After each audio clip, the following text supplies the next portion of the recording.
Deputy Mezec, the medium-term financial plan. What, to the layperson, is it exactly? Well, basically, it's this 200-page document which outlines over the next couple of years what the government's plans are going to be in terms of where they get their money from and what they spend their money on. It's a continuation of what we had last year that people might remember when they produced pretty controversial plans which involved cutting support to people with disabilities. It involves cutting support to pensioners. Pensioners' Christmas bonus was the big one. So this is the continuation of that and what the government plans to do over the next few years to try and get rid of the £145 million black hole that they created.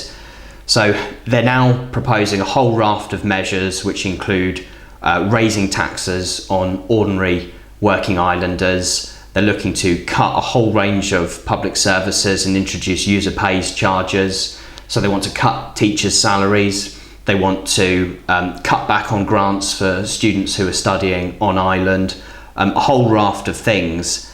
And this is probably going to be the big political hot topic over the next few months as politicians argue over individual proposals. And certainly from Reform Jersey's perspective, we want to argue against the whole direction that the government is going down, because this is basically austerity for Jersey. It's raising taxes on low and middle earners, it's exempting high earners from rises in tax, and it's cutting services which we all rely on, which we believe is completely unnecessary. So, just quick, is this the document that was leaked recently by Reform Jersey, which the government basically claimed was inaccurate? Was it inaccurate? If so, how inaccurate was it? No, I mean, when the government said that what we'd leaked was inaccurate, let's be clear, they were lying. We received from an insider information about what was likely to be in this document, and we were so shocked by it, we thought it was important to put it out into the public domain so that we could get the government on the back foot, and they would hopefully realise how bad many of the decisions they were about to make would be, and would go back on some of them. I'm glad to say that what they have published has taken out some of the information that we leaked to the media, but the majority of it is still in there.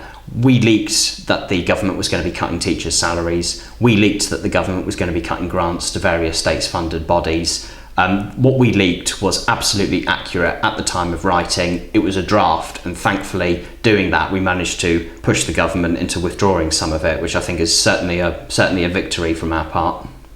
So, well, I suppose I've got to ask, what is the biggest controversy surrounding this document, or the medium-term financial plan as a whole? Why is it so controversial?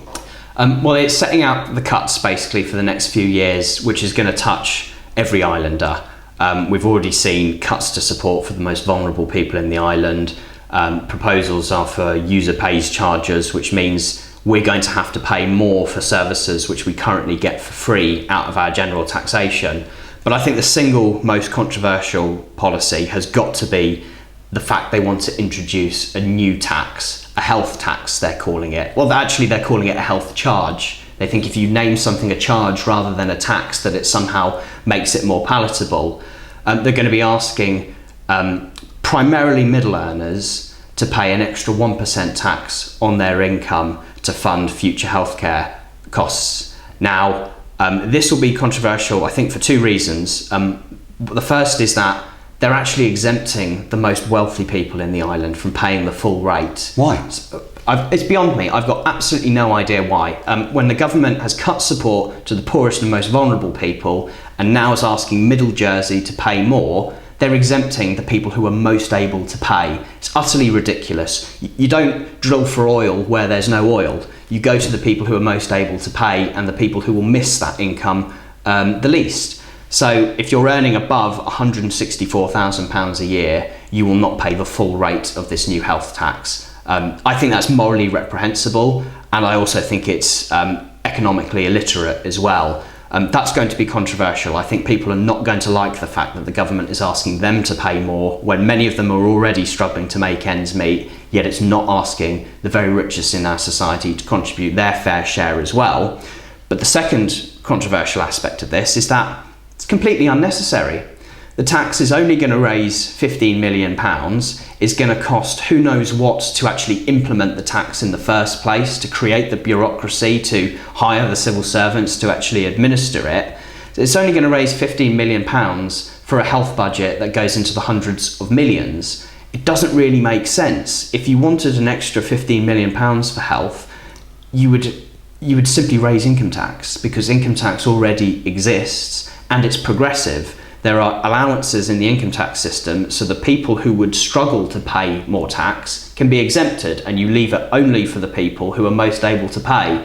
Government's not done that. It said, tough luck, we're going to ask Middle Jersey, ordinary working people, to pay this. And I think that's wrong.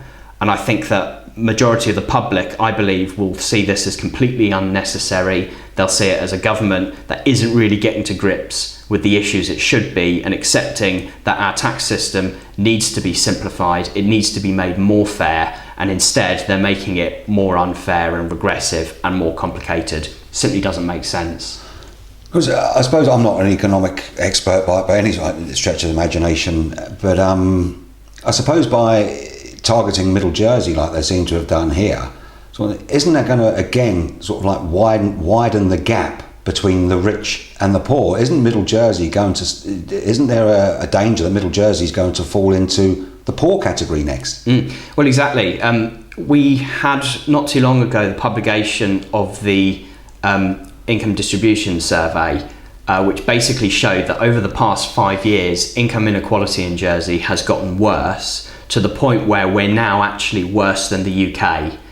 And all of the economic expert opinion around the world, in the OECD and the United Nations, is showing that more unequal societies actually have worse prospects for their economies in the future. It's actually better for a society to have people at the bottom and in the middle not so far detached from the very richest in society, because they spend that money in the local economy, they'll go spend it in local shops. Shops will be making money so they can create more jobs. It simply doesn't add up, and the government, from what I can see, is completely ignoring all of this evidence. There is in the MTFP a few pages on there what's called a distributional analysis, which is the analysis which shows how these measures will affect people's lives.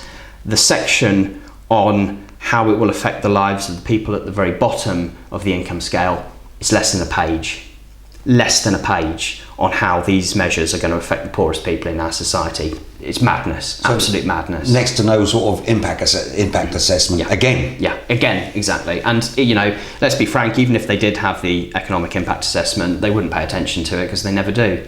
Well, I suppose, which leads me on to quite nicely. So you're holding this public meeting at the town hall. This coming Wednesday, the 6th of July at 7:30. Yeah, that's right. The question's got to be asked. Why should people bother turning up? What difference is it going to make? This MTFP is going to get voted through regardless, isn't it? Well, I think the fact is that over the past couple of years, Reform Jersey has managed to make some really important points on Jersey's economic future. We leaked a lot of this information to the public before it was published, which I believe led to some elements being taken out of it, which shows that actually it is possible to make a difference. I don't believe in cynicism, because it gets us nowhere. We actually need to be positive about the fact that the majority of islanders are actually a lot smarter than the government we've got here. They're going to look at this plan, particularly the tax increases, and know that this is not inevitable, it's not necessary, there are alternatives. But the only way that we can get these alternatives onto the table is if we have it known that the public are willing to get behind these alternatives and aren't willing to put up with what the government's trying to do. So take the pensioners' Christmas bonus, for example. The government proposed last year that they were going to abolish it. Reform Jersey fought against this, and we organised a public demonstration. We had crowds and crowds of pensioners literally screaming in the faces of government ministers as they walked past, because they were so disgusted at the way the government was treating them. And what happens after that? The government announces that it is actually backtracking on its plan to completely abolish the pensioners' Christmas bonus, and this document outlines plans to have a means-tested bonus for some of the most poorest pensioners. So that shows that actually these demonstrations can work, and we can make progress to make sure people are protected. And I think The other really good example of a victory over the past year was the People's Park debate. I stood in the street for hours and hours speaking to members of the public who would come and sign our petition, and they'd sign it and they'd say, yeah, you know, we support what you're trying to do, but it won't make a difference, will it? And they were wrong. It did make a difference. We won because the government was forced to back down by a public that was simply not prepared to put up with it. I believe that if the public get together and we say that we're not prepared to put up with these cuts to some of the services we really rely on, we're not prepared to put up to the tax rises when they're unfair and they're unnecessary, we can make progress and we can start to get these victories. We've had a few over the past couple of years. We'll get more in the future, but that means we need people to get on board. We need people to get active. If they can join Reform Jersey, that's great. If they can put their name forwards to stand as a candidate at the next election, that's great as well. But we need people coming forward with their ideas for change. We need them to come forward and say why they oppose what the government is trying to do. At the end of the day, people power can and does win. We see examples of it all over the world. Jersey's no different. We can win. We just need people to come forward and get on board with it. And that's why I hope many people will come to the meeting on Wednesday. Wednesday, 7:30. At the Town Hall.